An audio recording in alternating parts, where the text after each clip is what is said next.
So at Digital Promise, we're doing a couple things. One is two things. We run networks, right? So we have our League of Innovative Schools network that is this network of over 80 school district superintendents.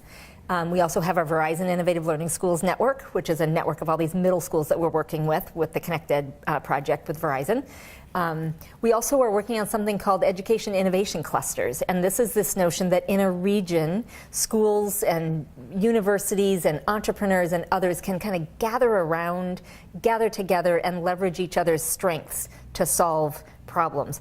Now, we see that sort of happen in Silicon Valley and Pittsburgh and Boston and and New Orleans and some of these centers, kind of hubs of innovation.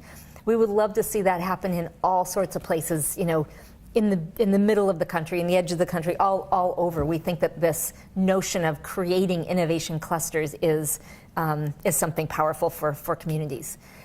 So that's one. We run networks, we convene people, we get people working together. The second thing that we do is we take on these complex challenges.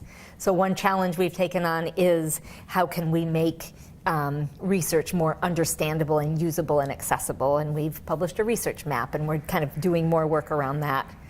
Another challenge is how do we recognize teachers for the kinds of things that they're learning throughout their career.